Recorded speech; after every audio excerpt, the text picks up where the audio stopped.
I would say that I'm a fan of Spider-Man, but I don't think I know enough about the character to be considered a true fan. So what's a better way to get to know him than to watch every show and movie about him? We're also going to rank every Spider-Man on this nifty little tier list. We have a lot to get through, so let's go.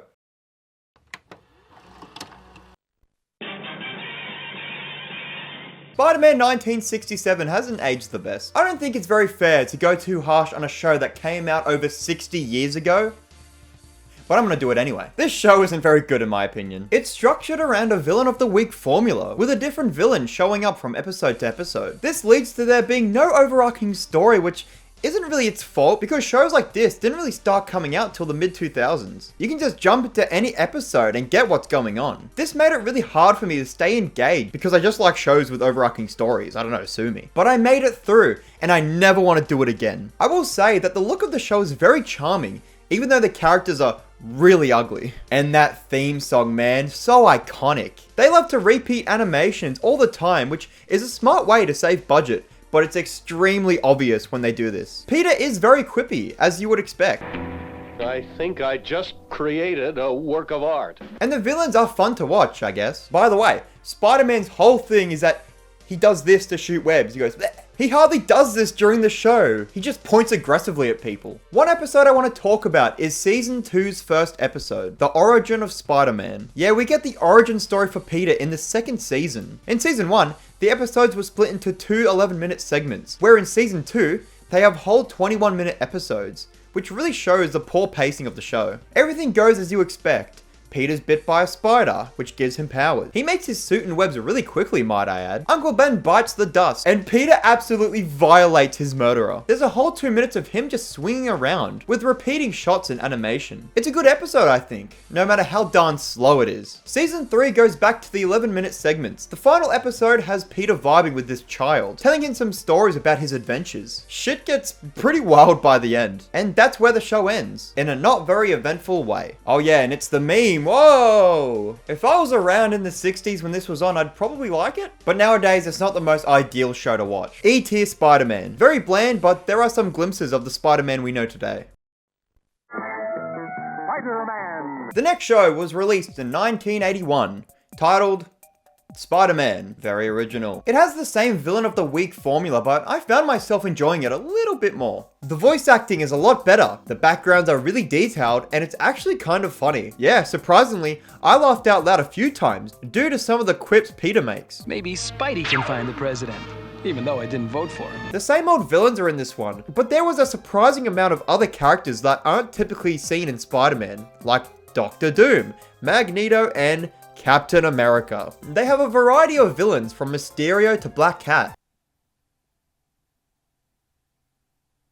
This show shares the same pacing issues I had with the last one, but I enjoyed some of the situations, like Episode 3, Spider-Man hates women. Some episodes actually deal with Peter's personal life being put on hold because of Spider-Man, but he doesn't really seem all that fazed by it. I noticed that they didn't tackle Peter's origin story again, other than a flashback in episode 22, which I thought would have been an episode where we see some emotion from Peter. He's a happy guy, but that's all we see from him. And an episode about Aunt May and Uncle Ben could have been a great moment for character building. But I forgot this was the 80s, so who needs a three-dimensional character? Also, what the hell is this? D-tier Spider-Man. A tiny bit more character in this version.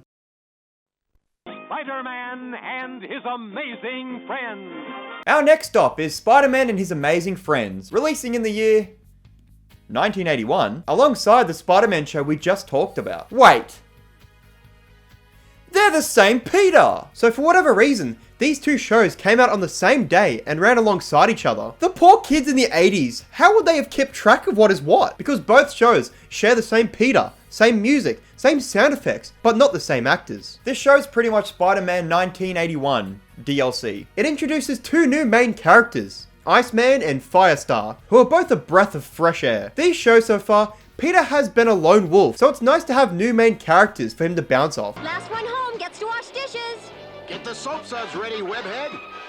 You're gonna lose. This show shares some villains with its cousin, but has more mutant characters, and the X-Men show up eventually. There's 3 episodes back to back to back, showcasing each character's backstory, and I really like how they present them. They're each shown in different ways, which tie into the plot of the episode, except Firestar's. Peter's origin actually has some thought-provoking elements to it. Aunt May is hurt during a battle, and this makes Peter reflect on why he became Spider-Man and if he should hang up the mask. This isn't anything bonkers, but I'm proud that they put in the tiniest amount of effort into making something that isn't bare bones. The final episode has no fanfare to it. It's about Iceman's sister, and he almost dies in the vacuum of space, and that's it. Other than that, there isn't much else to say, as this is just an add-on to the previous show. The most terrible warrior in all history.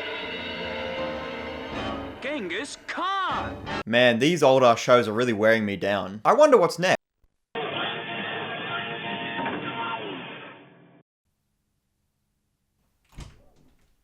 His neck snapped from the whiplash. Wow, this is really good! Going from this slow-paced show to having more explosions than a Michael Bay movie is just so jarring to me.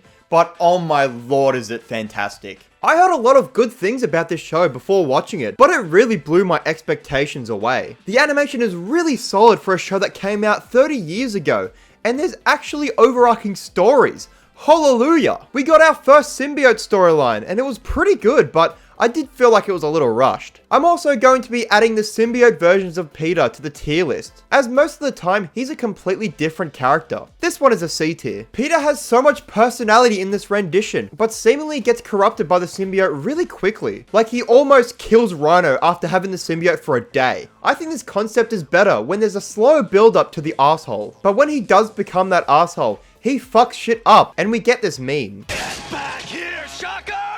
I'm glad they made Peter have a personality. We watch all the mood swings, from happy to sad to angry to guilt. The whole show, his life is constantly getting screwed by Spider-Man. This responsibility creates tension between people close to him, like Mary Jane. She had a great introduction, by the way. Very comic accurate. Peter spends the first 3 seasons trying to get into Mary Jane's pants, but Spider-Man keeps cucking him. And when he does get with her by the end of season 3, you know, he's happy as ever, then bam, she disappears, and this breaks him. It's tragic, honestly, and his desperate cries really sell the loss. Mary Jane! Mary Jane! The guy just wanted to stop being Spider-Man, as he's hurt too many people, but he can't help to continue fighting crime. Then all of a sudden, Mary Jane shows up out of nowhere and they get married. Turns out Mary Jane was actually a clone and she dies. This guy can't win. So the show's got good characterization, with even the side characters having depth. There's also a ton of reoccurring characters ranging from the Kingpin to Doc Ock to Iron Man and Doctor Strange. Some stories in this show make Spider-Man feel like an extra. An example is season 3 episode 1. Dormammu and Mordo use people to commit crime, so Doctor Strange needs to stop him. Spider-Man is just there. I much prefer the episodes that involve Peter's personal life. Not all of them are slam dunks. Like all of season 2 follows Peter mutating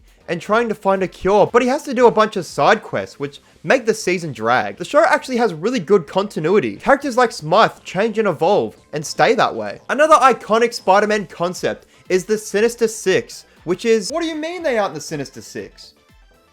Well, that's stupid. Sorry. The Insidious Six are here, and they are the spotlight villains of Season 5. Season 4 felt really repetitive to me, as Peter spent the whole runtime thirsting over Black Cat, which I don't blame you for, but it just gets old after a while. There was a nice build up to their relationship, but it stalls out. I wish the show expanded on Madam Web, as I really enjoyed when she appeared throughout Season 3. She really gave it to Peter, and she's way hotter than her live action counterpart. She consistently foreshadowed a mission she will need Peter for, which really intrigued me, but she doesn't show up again until Season 5. Speaking of that season, the whole 6 Forgotten Warriors arc is cool and all, but Peter feels so out of place in that story. I get he's there to fight the Insidious Six, and later Electro, but the story itself just doesn't feel like it belongs in a Spider-Man show. The show ends with 2 big storylines: Secret Wars, which is a pretty good demonstration of Peter's leadership skills, and Spider Wars, which is where Peter has to put his leadership skills to work, when he has to lead other versions of himself. They did Spider-Verse 30 years before Spider-Verse. This event was the mission Madam Web was training Peter for, to see if he was able to lead a team of Spider-Man. This is a great way for the series to end. Watching multiple Spider-Men is super entertaining, with each of them being unique. Something I wasn't expecting to get was our first Ben Reilly. If you don't know who he is, he's a clone of Peter who changed his name and hair, so he didn't get in the way of the real Peter. Could you imagine that? Ah! Kinda weird that the villain of this 2-parter is Spider Carnage, but I always love the idea of an evil Spider-Man, so this is the closest we'll get. And Uncle Ben being here to talk him down is great. Oh, and by the way, There's a Spider-Man who doesn't have powers, and he's actually an actor in a dimension where Spider-Man is a TV show, and the Peter we've been following meets Stan Lee. Then the show ends. We never see Peter find the real MJ. Turns out there was meant to be a 6th season that they never made. That's upsetting and all, but this is a great place to finish the series. I really enjoyed this series and would definitely recommend it to Spider-Man fans. Now let's rank this version of Peter. Honestly, he's an S-tier Spider-Man. He's got the skills, the one-liners, the woman problems. He has 100% had the most character development so far, and he sticks to his morals of trying to save everyone no matter what. Peter's life is a mess because of Spider-Man, and every layer of that is shown. This version of Peter stands out to me as what Spider-Man should really be. That was a long show. On to the next one.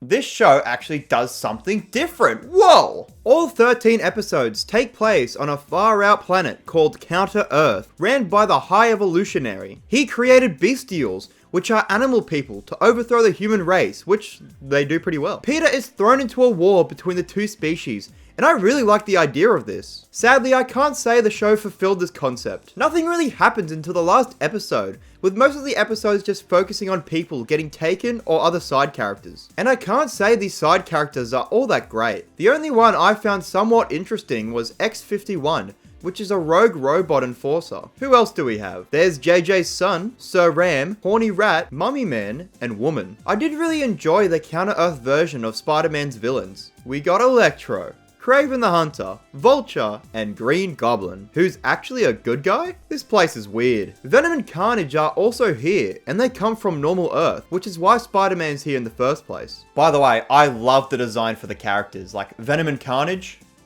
It's a shame they aren't in the show much, as they're devising their own evil scheme. A big problem I had was there was a lot going on here, but nothing really gets a satisfying conclusion. We have the Rebel War, the symbiotes plan to create more symbiotes to take over the planet, and a side plot of a side character's dad being absent. If that doesn't sound like an important part, well, they make sure to keep bringing him up. I thought he would be important later, but no. Neither is the symbiote story, as their plan is shown as a cliffhanger at the end of the last episode, and we never get to see the results, as the show got cancelled. Yeah, Pokemon and Digimon really squashed this show.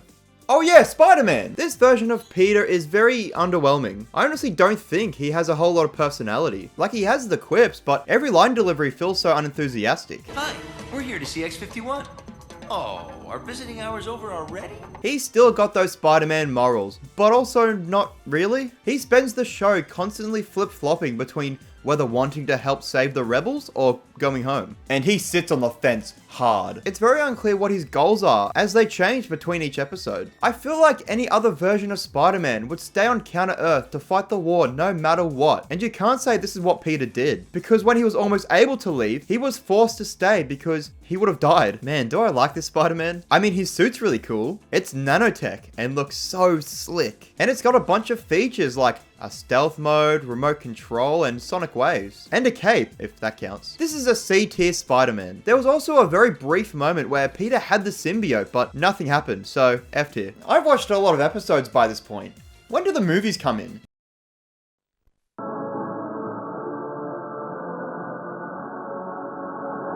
This is a big deal now. Watching all these old shows made me really excited to watch this movie again. I can't imagine how exciting this would have been for all the people that grew up with those shows. And yeah, it does live up to the hype, even now. This movie actually covers the origin story for Spider-Man. Whoa! The last time we saw this was in the 60s show. It's kind of shocking how little they bothered to show the start of Peter's story in these shows, but I'm glad we actually get to see it. The plot this time around has Peter facing off against the Green Goblin, and might I add that Willem Dafoe is fantastic as the Green Goblin and Norman Osborn. He plays each part so well, so it makes it easy to tell if you're watching the Goblin or Norman. There's something so electric about the insanity he brings. And of course, there's the meme. You know, I'm something of a scientist myself. Norman has this really weird relationship with Peter, like he sees him as a son since him and Harry have been friends for ages, but he really likes Peter, and it's kind of creepy. He barely even talks to his own son throughout the movie. Oh yes, Harry. I do not buy that him and Peter have been friends for years. The two have barely any chemistry, and Harry just seems like he's annoyed all the time. Most of the characters are actually cast really well, like J. Jonah Jameson, played by J.K. Simmons. Come on, he's iconic! Tobey Maguire also looks the part of Peter. He's just so nerdy and pathetic looking. While most of it is perfect,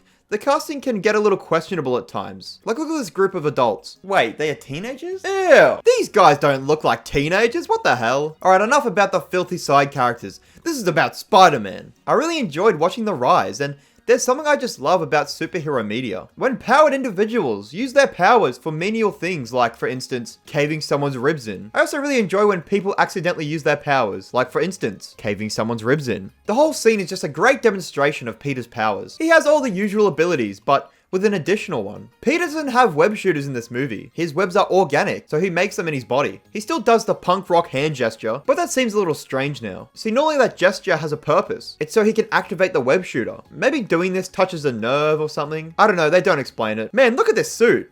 So good. Anyway, Peter gets his powers, makes a homophobic joke, and Uncle Ben gets capped. Peter does Uncle Ben so dirty in this movie. It takes its time showing how loving Ben is to Peter, but when he tries to have a genuine heart-to-heart with his nephew, Peter fucking lashes out at him for no reason. This really comes out of nowhere and just feels so out of character. Then Ben dies. He did nothing wrong, no! I know I'm talking about the characters a lot when I should be highlighting mainly the story, but nothing that crazy happens. Norman gets kicked out of his company and goes on a rampage, so Spider-Man has to stop him. It's simple enough, but it's pretty effective, as this movie is about Peter becoming Spider-Man, so there's no need really for a deep and thought-provoking story. I'm used to the cartoon violence, help me! Overall, a great movie that still holds up very well today, besides from this. That's a cute outfit. Did your husband give it to you? I'm not gonna rank this Spider-Man yet, as we have 2 movies left with him. Also, why did no one question how Peter got these shots? Whoa.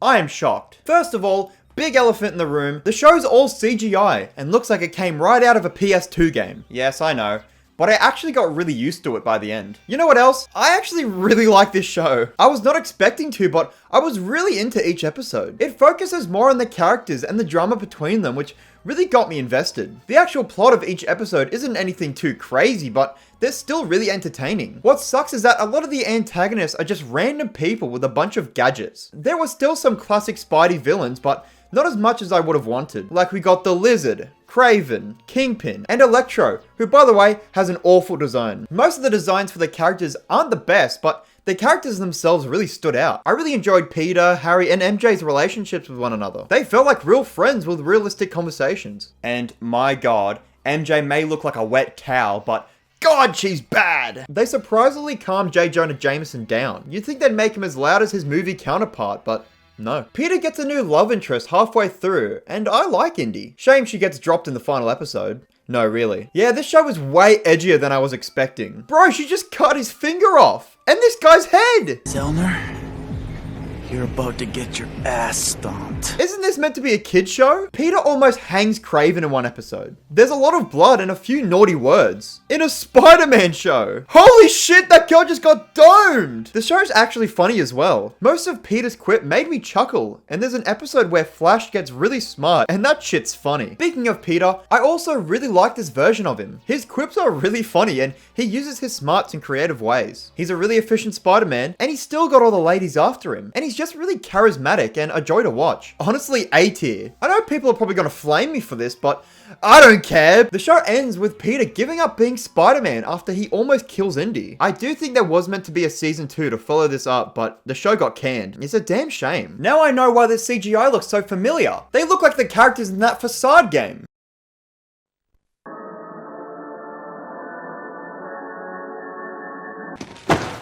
Pizza time. Okay, we're back after that small detour. Spider-Man 2 is pretty good. There was a lot of things I enjoyed and a lot I didn't enjoy. This time around, we have Doc Ock as the villain, as he tries to make an infinite energy source, but gets corrupted by some mechanical arms attached to him. Meanwhile, Peter's life is in shambles, and he begins to lose his powers. I like watching Peter's struggles in life, as he moves out of home and has a job. Well, had a job. He's still doing Spider-Man things, but things don't really go Peter's way this time around. The girl he likes is seeing someone else. His best friend hates both him and Spider-Man. Even his Aunt May hates him for a bit. Then he loses his powers. Oh my god. Peter's life sucks, but This is what makes his rise again at the end so much more impactful. It's really a triumphant feeling as he gets his powers back, gets the girl and saves the city. The movie also has a great villain in Otto Octavius. I'm glad they made his reason for being evil the arms corrupting his mind, manipulating him to complete the machine through his desires to make a breakthrough, even though he knows it's dangerous. The concept of Peter losing his powers is such a great idea, which really tests that Uncle Ben quote. My problem with this is that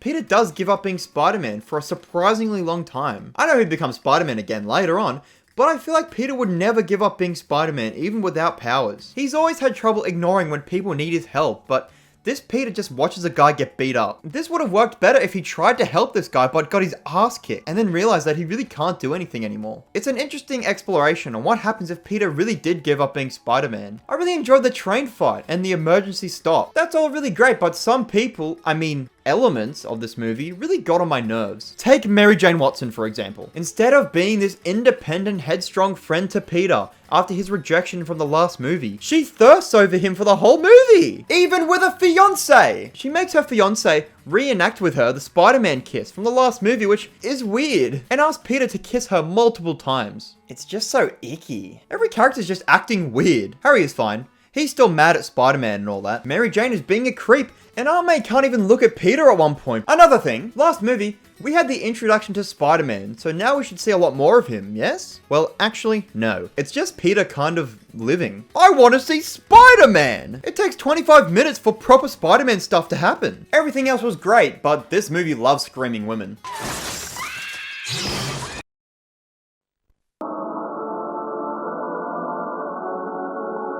This is a funny one. Yeah, people hate this movie, and I can see why. The plot's all over the place. There's 3 villains, pretty much, and they all fight for attention. The pacing is weird, and it's a long movie, so you can definitely tell. At least Peter seems happy in this movie, instead of being a Debbie Downer like the last 2 movies. Until Harry shows up to kill Peter and avenge his dad. Harry loses his memories. And now Sandman is here. Peter goes after him with help from a strange gooey monster, giving him new duds. The new drip starts to corrupt Peter and turns out to be evil. He takes it off and it attaches to Peter's rival, Eddie Brock, who becomes Venom. Sandman and Venom team up to take out Spider-Man, but he has help thanks to Harry getting his memories back and realizing that he was wrong. I actually really enjoyed Harry's arc between all 3 movies. Watching him go through all the feels and eventually snap was really compelling, and the beef between him and Peter is well done for the most part. Why his butler didn't tell him about Norman's accidental suicide until the 3rd movie, I'll never know, but everything else is alright. What sucks is that he could have been the main villain of the film, but he's hardly even in it. He's in the first 20 minutes, bonks his noggin, loses his memories, does jack shit, then gets his memories back out of nowhere. Then he fights Peter and gets bombed. This probably could have been the whole movie, but no. We have to have Sandman and Venom. All 3 plots fight for our attention and none of them get enough time for us to get invested. It's really distracting to watch. Venom is here and you know what that means. Symbiote Spider-Man, yay! This guy's a fucking menace. His head's so far up his ass, it's almost coming out the other end. He's showing up Mary Jane, then slaps her, but we don't talk about that. This is all so funny to watch. Besides it being a comedy spectacle, the build up to his assholishness is a nice slow build, which I like a lot. S tier, honestly, I can't deny. But then he takes the suit off, and we get this boring version of Venom. Eddie Brock is such a nothing character, who again, doesn't have enough time to stand out. And his Venom form doesn't even have a cool voice. And our 3rd villain, the Sandman. His journey revolves around his daughter, who he loves. She's sick, so he needs money, so he's forced to go into a life of crime. And get this, he's the one that killed Uncle Ben, you monster! It was an accident though. He apologizes to Peter at the end, and they're chill. Also, the scene of him reforming was excellent visual storytelling. Mary Jane is still annoying. Peter and her relationship is so toxic, and I hate every second of it. The actual plot itself doesn't feel like anything. It's just 3 separate stories happening at once, which all clash together by the end. None of them feel conclusive, other than Harry's story, I guess. I only really enjoyed this one because of how funny it was. Now for the Peter Parker Spider-Man ranking. I do think Tobey is a pretty alright Spider-Man. He's got the backstory, he's got the morals, but I'm not a fan of his Peter Parker. Don't get me wrong,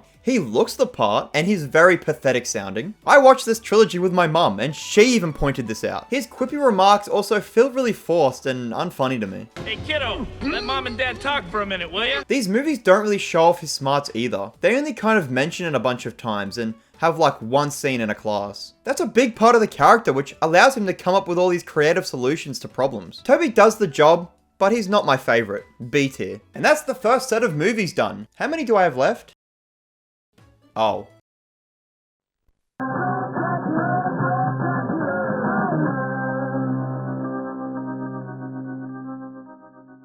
This show sucks! Only joking, this is the best Spider-Man thing ever! I've heard so many people cite this show as the best Spider-Man product, and boy was everyone right. I'm just blown away that I have zero complaints about the series because I think every single thing was done perfectly. Off the rip, this is the best Spider-Man, hands down. S tier. First, let's talk about Peter Parker. He's still the lovable smart guy who actually has a lot of confidence thanks to becoming Spider-Man. He still has the money dilemmas, but he has that positive attitude which keeps his head held high. They phase this element out more as the show goes on, which is fine with me as that stuff usually gets pretty stale after a while. This Peter is still always late when it comes to commitments with his friends, but he doesn't always blow them off as he's also really caring about others. And my boy has more game than Chad Parker from the 90s. He's got Gwen thirsting for him. Liz Allen, who is new to the Spider-Man world at this point, ends up falling for Peter and the two start dating. What? Also, Mary Jane is here, but she doesn't really like Peter like that. She's just friends with him. Black Cat also shows up and is kind of interested in him, but ends up hating Peter by the end of the show. So yeah, my guy's got bitches. Spider-Man is also top tier, still spitting jokes left, right, and center, but not enough where it gets annoying. He's very capable in combat and uses his smarts a ton to defeat his foes. So yeah, Peter is fantastic here, but I was shocked to find out that every other character is done to perfection. Like I mentioned before, Mary Jane isn't Peter's love interest here, and she doesn't actually have much screen time compared to others. You know what? Good! I was tired of seeing her face. Harry Osborn has an addiction to this green juice, which turns him into a dick. But I like watching Dick Harry. Even Peter's bullies are fun characters to watch, especially Flash. He tries to improve himself instead of being the bully stereotype, making selfless decisions for others. He's even the one to snap Peter out of his symbiote temper. Oh right, the symbiote arc. This is excellent as well! Peter gets the symbiote on accident, and he has it for a good couple of episodes, as we watch it slowly corrupt him. The pacing for this is perfect, instead of him just all of a sudden getting mad for no reason. The suit itself even loses its details as it eats away at Peter, which is a completely unnecessary detail, but it adds to the story. Peter's vocab also incorporates we, which I don't think has happened to him in other shows. I could just be misremembering. Anyway, he tries to get the suit off, but this time it fights back, using Peter's subconscious to prove that he needs the symbiote. This is way cooler than I hit Belle. Oh no, run away. It's in this mind prison that Uncle Ben appears and inspires Peter to reject the symbiote. S tier for this symbiote Spider-Man 2. Then it goes to Eddie, which is also handled really well. They seed Eddie's hatred for Peter starting in the second episode, so Venom works really well. He also comes back later and almost reveals Peter's identity to the world. He was so close. The art style is my favorite so far, and the action is so fast paced, even more than the 90s show. And that shit gave me whiplash. The animation is also really crispy. All of Spider-Man's villains have some rhyme or reason to be evil or hate Spider-Man, which gives them more depth, which in turn causes them to be more likable. Take Sandman for instance. All he wants is a big score, as he puts it, so when he gets his powers, he is forced to fight Spider-Man. Others start to be put in danger, which doesn't sit well with Flint. He sacrifices himself to save people, even though he didn't actually die, but that's not the point. Now you're learning, but there is a way out. Is that the president from Rick and Morty? The Sinister Six show up during the symbiote arc, which was probably the best idea they've had. Combining two of the most well-known Spider-Man stories is a great idea. It's kind of funny that they all get brutalized by the symbiote. Not even Peter. He was sleeping. The symbiote took control of Peter's sleeping body and embarrassed all 6 villains. It even takes photos for Peter. I love the change in seasons between the seasons. Season 1, it's autumn. Season 2, it's winter. If I did have to complain about something, they set up this master planner figure who is a mystery. So I thought he would have been second season finale material, but nope. They just reveal it to be Doc Ock, which is kind of disappointing. Bring in a new character, not just Doc Ock again. The season actually ends with the Green Goblin mystery being solved. So Harry was suspected of being the Green Goblin in season 1, as he was drinking the Goblin formula and was caught wearing the costume. So you put 2 and 2 together and bam, that's your guy. But wait, the Goblin comes back and it's not Harry. It's not Norman either, as they've been seen in the same room together. So who could it be? Yeah, it was Norman. The Chameleon was cosplaying as Norman, so people wouldn't get suspicious. He framed Harry, which is a little fucked up, but I'm not a parent, what would I know? It's a really thorough mystery, which pays off, I think. And then the show ends, which is pretty sad, but it's even sadder knowing that there was a 3rd season in development, but they cancelled it. Damn it!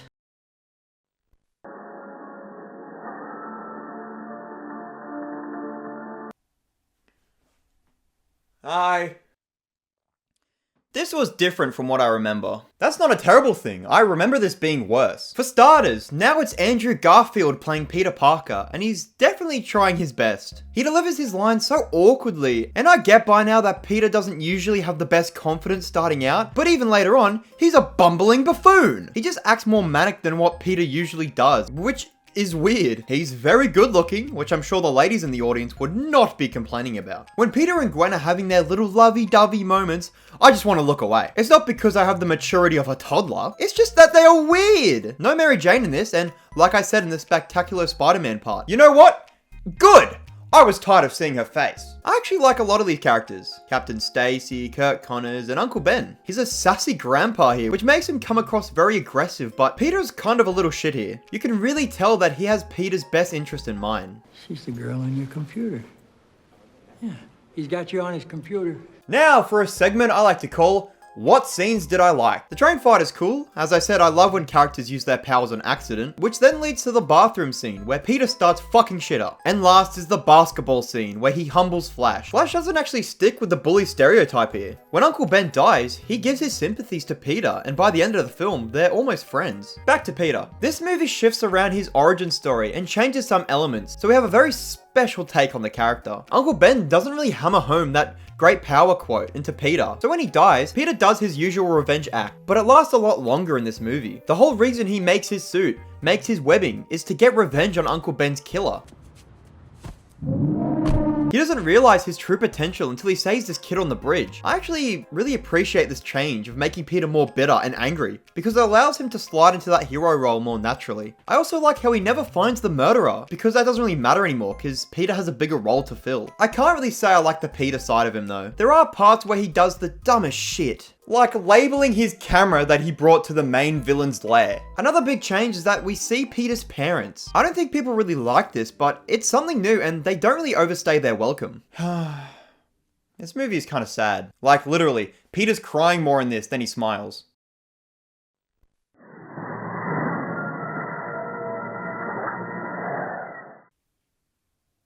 This show has 104 episodes. And it wasn't even that good. I can tell many people grew up with this show, so they're gonna say how it's underrated and it was actually really good, but this show follows Peter Parker / Spider-Man, obviously, as he trains at S.H.I.E.L.D. to become the best Spider-Man he can be. Okay, an interesting setup, but I don't think this was all that compelling. There isn't really any overarching stories throughout the seasons. Things do come back after they're introduced, but most of the episodes just feel like filler. And there are some weird-ass episodes, like Peter and Wolverine swap bodies. Peter turns into a pig. Peter and Hawkeye are forced to hold hands. And Peter and the other characters are turned into babies. And we can't forget Season 3's 10th episode, where Spider-Man crosses over with the hit Disney Channel show, Jessie. I'm not making this up. The characters have their original voice actors playing them, and Spider-Man is just there. And it's so jarring to hear because I watched Jessie a good amount. Most of the filler episodes just have random Marvel characters show up, and Spider-Man is just there to help in the conflict. Just like the 90s show, it doesn't feel like the show is about Spider-Man half the time. Rather, he's just there because he's the main character. They even have Deadpool in a PG show. And yeah, they tone him down, but holy shit, he's annoying. His voice just makes my ears want to explode. Aim for the leafy parts! Foliage is your friend! And what all these episodes have in common is that they all have these gags that make the show feel so childish. But there is one I do like. Spider-Man and Man-Lizard! There are some serious moments, but rarely. There are still a lot of stories relating to Peter, but most of the time they feel really repetitive. Oh no, Doc Ock's trying to replicate Peter's powers for the 15th time. This only happens mostly in the first season, but Peter recaps his team like 4 episodes in a row, which like, yeah, I got the idea. Oh, speaking of his team, yeah, Peter is the leader of his own little team of heroes. Nova, White Tiger, Iron Fist, and Power Man. I was expecting some episodes in season 1 to really flesh out these guys and create some kind of bond with Peter, but they only do that once in a blue moon. This team does eventually get phased out of the main spotlight, and later gets replaced by the Web Warriors, which is way cooler. It's a team of spider people, which really fits in the Spider-Man show. We got Agent Venom, Iron Spider, Scarlet Spider, Miles Morales Spider-Man, and at the very end, Spider-Woman. All these guys have unique aspects of their abilities, so they feel really distinct. I really enjoy Flash in this show as well. What's up with Flash being kind of likable lately? Scarlet Spider is also pretty cool. He ends up being a spy for Doc Ock, but he decides to triple cross and sacrifice himself. Then he comes back later on. But near the end of season 4, I felt like there were too many spider people, which I never thought I would say. Like, MJ Spider-Woman appeared. Then right after was the Spider Slayers, which is 3 more. And I'm just here like... By the way, this show loves Venom. He shows up in episode 4, but it's created by Doc Ock using Peter's DNA. Then shows up a few more times that season. And sadly, we don't get the Emo Peter arc. So no placement on the tier list yet. This time, Harry is the one who becomes Venom. Quick side note, Harry is a Chad in this one. And his father is also a Chad when he's in his goblin mode. This guy's massive. Some of the villains are pretty cool. And the show bends expectations. Like Rhino, for instance. He's kind of a villain in his first introduction, but he later joined S.H.I.E.L.D. But then he goes back to being a villain, but you know what I mean. Most of the usual villains are the same, and the show attempts the Sinister Six twice. They first show up in season 2's 6th episode, but I don't really like them here. They just appear together all of a sudden, and they don't function together well. Then we don't see them again until season 4. Well, at least there were other cool stories to be excited about, like the Spiderverse stories, which of course are cool as hell. Peter travels the Spiderverse, chasing the Goblin, and we get Spider-Man 2099 in CG, Miles Morales, as I mentioned before, and Spider-Ham, hooray! Then they revisit the Spider-Verse in season 4, but this time they're trying to recover shards or something. Whatever, more spider people! And this time an evil Spider-Man is the villain, oh yeah! The story also has Madam Web, oh no. Okay, last story I want to talk about. Contest of Champions, which sounded really cool, but was kind of lackluster. Spider-Man has to be a pawn in the Grandmaster's game, and all the heroes and villains are used as playing cards, so we get some weird team-ups. How is Spider-Man this time around? I'll be real, I'm not a fan. I honestly don't think this Peter's very funny, at all. He comes across just very annoying. This Peter actually breaks the fourth wall, like, a lot, which does become really annoying. At the start of the show, he's very hostile and rude towards others, which isn't a Spider-Man thing, which I shouldn't have to say. Since his training with S.H.I.E.L.D., he has all this tech and even a motorbike. Why does he need that? They just ruined that part of Peter's character where he makes his own solution to problems, just by having S.H.I.E.L.D. have the solution. We don't even really see Peter in high school, but I'm not really complaining with that change. He does have that never give up attitude, but other than that, nothing. E-tier. The show ends with Peter taking down Trapster with ease, which parallels the very first episode. It's a cute ending, which was surprising. This was a long show. Let's get back to Crybaby.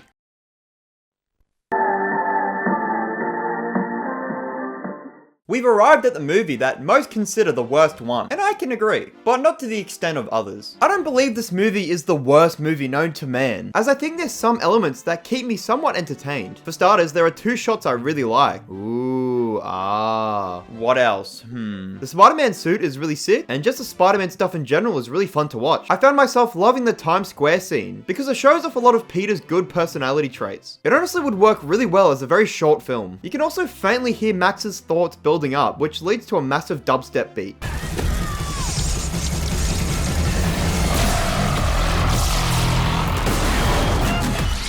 That shit was just really cool, and something I did not notice until now. There's also a scene of Peter trying to figure out his webbing issue, which is the last thing I liked about this movie. Right off the bat, having more of Richard and Mary Parker is a bad idea, and I'm not a fan. Unlike the last movie, they showed us how they died in that plane crash, and that they had secrets, ooh. Peter's parents don't really fit into the Spider-Man lore, and especially in this movie, so it's really unnecessary. And this scene isn't even important to the plot because it goes nowhere. The most that comes from this stupid plot is that we know that the spider bite only works on Peter, which is like, who cares? There's just a bunch of stupid stuff like this that's littered throughout the movie. Like Norman Osborn is so wasted here, and he just shows up, tells Harry he has this Osborn cursed, and then fucking dies. This major character in Spider-Man lore has 2 minutes of screen time. This leads to Harry's subplot of the movie. He wants Spider-Man's blood so he can use his self-healing powers to cure his disease. This is a dilemma for Peter as he wants to save his best friend, but doesn't know what the side effects of his blood could be, which is fair, but Peter doesn't even attempt to figure out another way to cure Harry. He pretty much just leaves him to die. Peter just continues to do stupid things that I think Spider-Man would never do. For instance, he decides to ignore the dying man's words and keeps hanging around Gwen, which he does feel bad for, as he keeps seeing George every time he talks to Gwen. But he keeps sticking with Gwen, and we all know how that works out.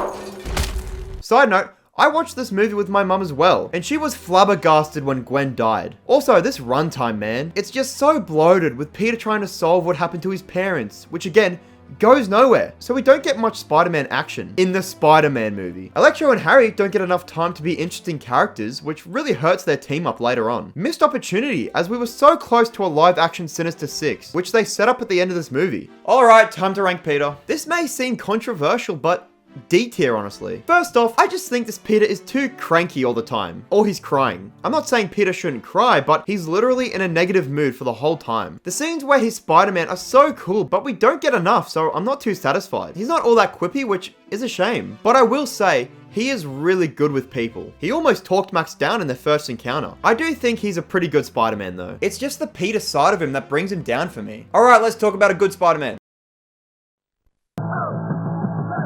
Yeah, this movie's pretty good. Okay, really. Yeah, this movie is pretty good. I really don't know what else to say. It's a decent setup for Tom Holland's Spider-Man. And yes, I know that his first appearance was in Civil War, but you know what I mean, shut up. Peter is played very charismatically by Tommy Holland, and strikes that good balance of looking nerdy, but being handsome as well. It's kind of weird how he fits both. Adrian Toomes is a pretty basic villain, I'd say. Like, he's not bad. I love his involvement as Liz's dad, which is a pretty decent twist if you haven't seen this movie before. They set him up nice and quickly for the first 10 minutes, so we can get right into the Spider-Man action. His motives are pretty clear, and you can kind of see where he's coming from. Ned and Liz are great side characters, and I didn't expect Liz to be the love interest. The amount of restraint Marvel must have had to not shove Gwen or MJ in there is commendable. Sorry, MJ is in the movie, but she's very different. The movie just has such positive vibes all around, unlike the Amazing Spider-Man movies. It changes the standard Spider-Man formula by having Ned learn Peter's identity early on, which creates more opportunity for new stories. The big issue I know many fans have is that Iron Man sticks around and pretty much hands Peter all of the technology in the world, which yes, is definitely different and doesn't really let Peter flex his intelligence, but it all makes sense later on, but we'll get there. I think a lot of people forget that Shocker was in this movie, but he only had one decent scene. The final fight is pretty intense and is a really triumphant moment. And finally, the post-credit scene teases Scorpion. Let's see what they do with him in the next movie.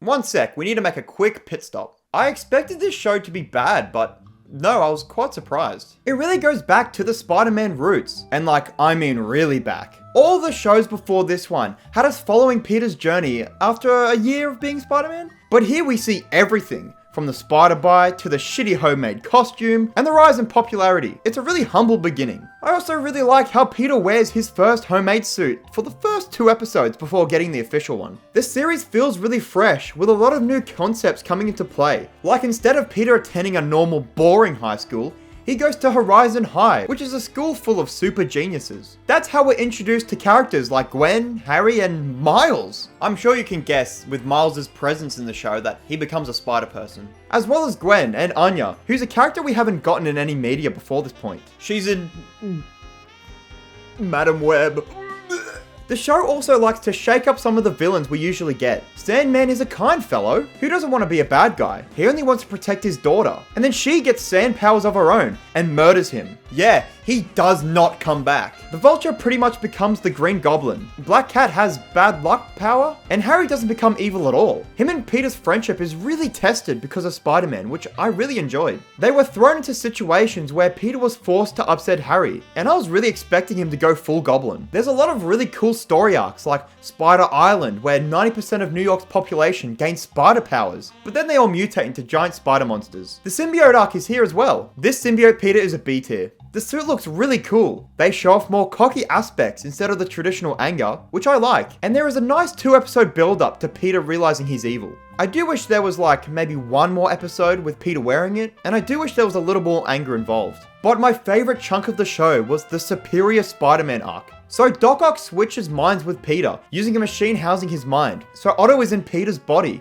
and has access to his powers. He tries using the spider powers for villainy, but Peter's memory and morals persuade Otto to become good. He vows to become a better Spider-Man than Peter ever was. And we get a lot of episodes exploring Otto as Spider-Man. He makes a new suit, creates a lot more gadgets, and proves that he actually is a better Spider-Man. Except Otto doesn't have that compassion that Peter does. So he takes down anyone who does the pettiest of crime. without listening to reason. Otto is a man who thinks logically, so he lacks that empathy that Spider-Man should have. He does also ruin Peter's life, as he has zero idea how to talk to people nicely. Then Otto meets Anna Maria, who he starts to like. I was really invested in this, and I wish this whole season would be about the superior Spider-Man. While all this is going on, Peter's mind is stuck in Ock's arms, and he does try to convince Otto to switch back, but Otto replies by beating the shit out of him. All this comes to a head when Venom attacks, and has Flash and Anna Maria hostage. Otto can't defeat him until a dying Peter shows back up, fighting Venom with the last moment of his life. This act proves to Otto that Peter is the superior Spider-Man because Otto doesn't have the mindset to never give up. So the two switch brains again, so Peter can save Anna Maria. Doing so puts Otto's mind in the machine that will soon erase him, and Peter quickly takes the arms to Otto's body and successfully puts him back in. And you know what? I'm ranking Otto's Spider-Man, fuck it. B tier. Otto became my favorite character after all this. Starting out as a good guy, then became bad, and after he wakes up from his coma, he starts helping Peter with Spider-Man stuff.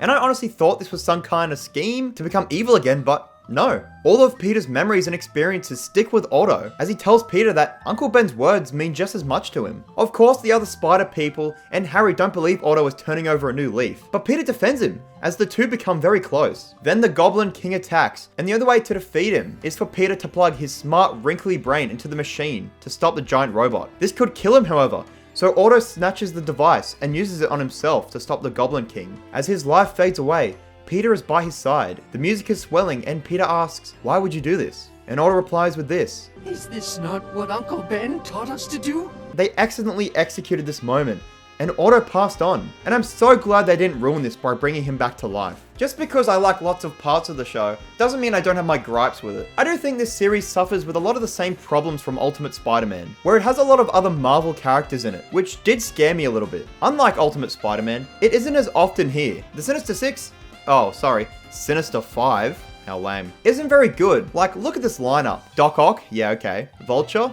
Yep, checks out. Spider Slayer? Okay, radio. Rhino? Yeah. And Iron Spider, which is pretty much just another Doc Ock. What a lame group of villains. And they are all being mind controlled by Otto, so they don't have any personality. The whole Goblin War stuff was a shit season finale, I thought. I was initially worried about there being 4 Spider people, but I ended up liking all of them, so it was fine with me. Something that had a lot of potential was the artificial symbiote suit that Peter had for like an episode. He had all the benefits of the symbiote without the corruption part, but he loses it to actual Venom. Probably for the best because that suit was ugly. There's an actually really heartfelt scene with Max at the very end of the show, where he reflects about all the damage he's accidentally caused throughout the show. Him and Peter have a really nice chat, which hit me in the feels. Now I must rank this Peter Parker. I really like him. He was everything Peter Parker should be. Smart, skilled, persistent, and had loved ones in mortal peril. They really amp up his intelligence, as his smarts are always the solution, which was expected. He doesn't really bring anything new to stand out among the countless other versions of himself, but an overall great character. B tier. Wow, all the Peters in this show got a B tier.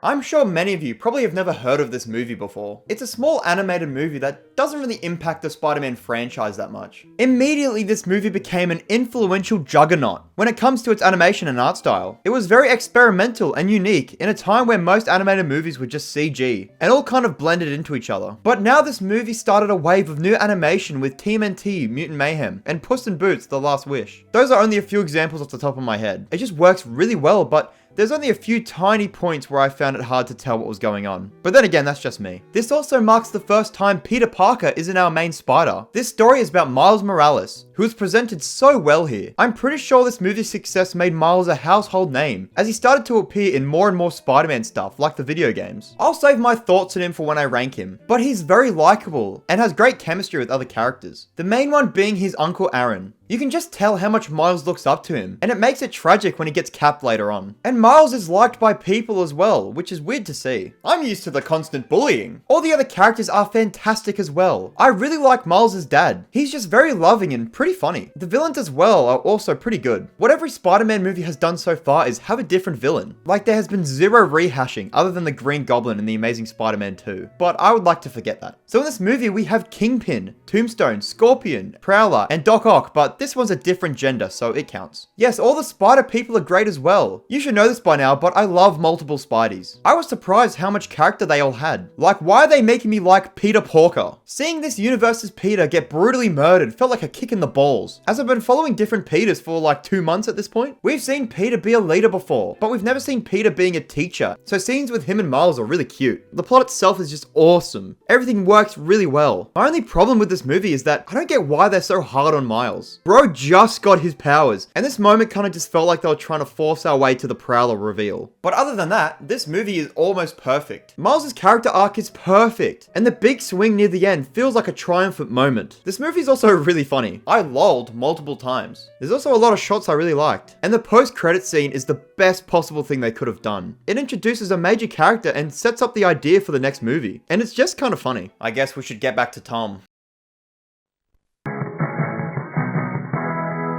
Absolutely nothing, apparently. That was a long build-up. This movie has our favorite cast of characters, and Flash, going on a trip through Europe. But Peter is forced to save the day as new threats show up. If you're wondering why I'm giving you the synopsis of the movie, well, that's because I don't really know what to talk about. I think this movie is pretty alright, and I think it does a lot of things right. So what else is there to say? But I must! So let's get more into it. I think it was this movie that really made people dislike Tom Holland's Spider-Man because of the movie's over-reliance on Iron Man. He is everywhere, and I know he's dead, and it's a big deal to Peter, but most of the elements in the film relate back to Tony. Like Mysterio is a direct consequence of Tony, and now Peter has to clean up after him. It just feels a bit like a story that Peter is just placed into. Okay, let's focus on Peter then. Am I the only one that thinks Peter and MJ have zero chemistry? At least in this movie. The movie starts and Peter already likes her. There was no hints towards this in the last movie or the Avengers movies, so it's just jarring to see all of a sudden. And this whole romantic element lasts for a while, because once again, the movie is 2 hours long. I didn't have a problem with this in the last movie, but here it just feels like it takes so long for anything to happen. That's really all my negatives with this movie, but there isn't many positives either. I'm glad to see that they play with Peter's responsibility complex more, with him having to ditch MJ, and he gets genuinely mad about it. I feel bad for him. The Mysterio twist is great if you aren't familiar with the character. Even if you know the twist, Jake Gyllenhaal's performance is still really entertaining to watch. Oh, fire all the drones now! That scene with all the illusions was really cool to watch. I'm surprised that they had the balls to give Mysterio a crack, as they could have just done the Elementals as the actual villains. I appreciate that these sets of movies have the courage to have people close to Peter know he's Spider-Man. You know, before everyone figures it out by the end. MJ figuring it out is great, because it's so damn obvious, which she even points out. I mean, I've been watching you for like a while now. It's kind of obvious. Happy is still around, and I'm all for it. He's a fantastic character. And of course, J.K. Simmons returning as J. Jonah Jameson is perfect. He's still got it, man. I'm on the hype train for No Way Home. Wait a minute, what's this?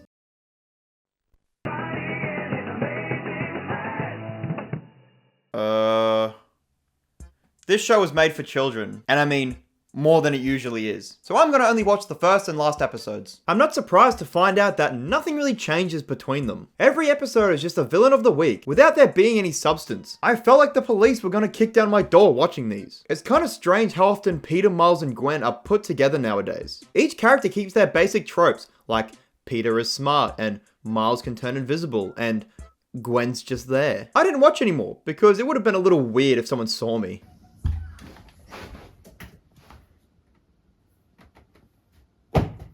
The theme song actually slaps, which I wasn't expecting, but that's really all I have to say. Alright, ranking Peter. F tier. Alright, now that that's out of the way, time to talk about No Way Home. This is the police! Get down! That's a magic number. Now it's time for a big boy Spider-Man movie. Spider-Man No Way Home deals with the consequences of Mysterio revealing Peter's identity from the last movie, while also dealing with the past villains from other Spider-Man movies. Come on, this is such a sick concept. And I don't think anyone saw it coming before the trailers came out. Yes, it's more hype later on when the other two Spider-Man show up, but even if they weren't here, it still would have been a really exciting movie. All the returning actors fit back into their roles so well, especially Willem Dafoe. After 20 years of not playing the Goblin, he returns in glorious fashion to to completely steal the show and put on another horrifying performance. Electro was greatly improved here, and now he's really cool than some weirdo. To me, this movie greatly improved Andrew Garfield's Peter Parker. He's a lot more lighthearted and goofy, but can still have some of his crybaby moments. He also doesn't mumble and fumble his words, so thank God. I'm not going to change his ranking though. Tobey's Peter is pretty much the same, which isn't bad. He was already great, but they also make him kind of a guiding light for Tom Holland's Peter. He tries to steer Peter clear from killing Gobby, because he knows firsthand that it wouldn't make him feel better. There was a risk of having the other two Spider-Man overshadow Tom's Peter, but luckily they don't, as it's still his movie. Just watching all three Peters interact is really fun. I could watch a whole movie about them just talking. And that moment at the end when they're all web swinging and they pose up. This is so cool! Having the whole world know who Spider-Man is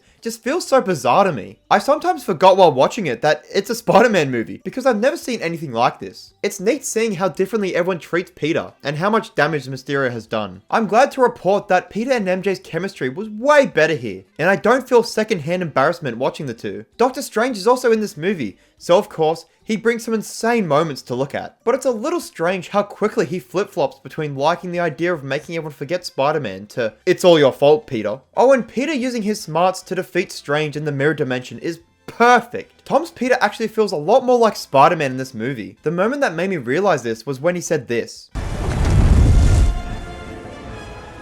I have to try.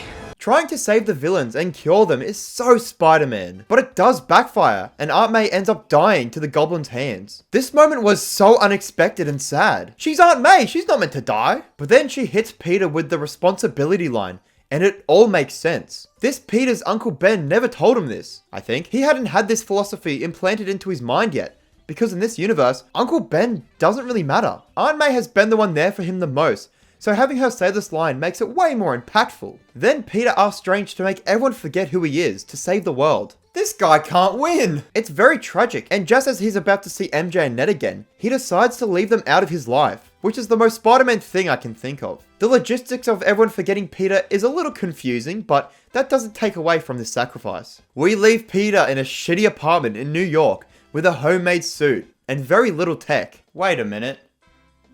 This was Peter's origin story! Throughout these movies, Peter's origin has been playing out in a very different way, yes, but still. He's learned all these lessons that make him the Spider-Man we're used to. He had that arc of wanting revenge on his parent figure's killer, but instead of it being a random thug, it's a big villain. And instead of it being Uncle Ben, it's Aunt May. And now he knows not to let his anger get in the way of doing the right thing. Now he has his own suit that he made himself and no Stark tech. He's truly become Spider-Man. Now this brings me to the ranking.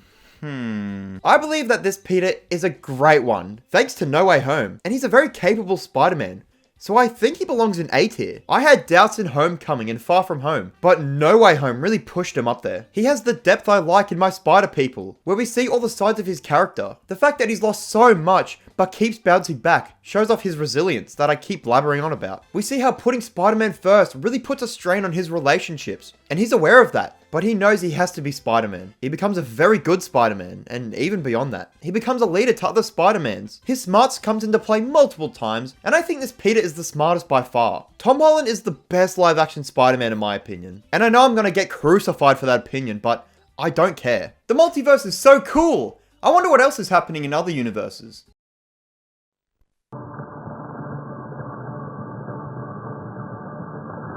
Apparently a lot. Across the Spiderverse is the first part in a two-part story, and people were not happy about this. I knew when I first saw this that it was only half of the story, and thought it had a hooking cliffhanger. Miles is sent to the wrong dimension, there's a Prowler Miles, and Gwen has assembled a team of Spider People to save Miles, bringing back the characters from the first movie. All this is so hype, and the feeling of, damn, I wish I could see more, is a cliffhanger's job. You know you'll be there day one when the next movie comes out. The movie as a whole is pretty alright, but it's hard to fully judge when it's only one half, but I'll try my best. I really enjoyed all the new characters that were added to the cast. Miguel is a great antagonist for this half. He's been hardened by doing the multiverse saving, but you can see deep down that classic Spider-Man is still there. Hobie is a funny guy, even though you can't understand what he says half the time. Gwen actually gets a lot of spotlight, which helps improve her character. All the stuff with her and her dad is so cute to see. Oh, and the cameos! There's so many! Andrew Garfield's Spider-Man, Donald Glover playing a live-action Prowler, Mrs. Chen from the Venom movies, and the best one to me, Peter from Spectacular Spider-Man. Yay! A lot of the Spider people are done in their own art style, which is always so nice to look at. Like, look, there's a Lego universe. That's so fun. Thank you, Peter. You're one of our best.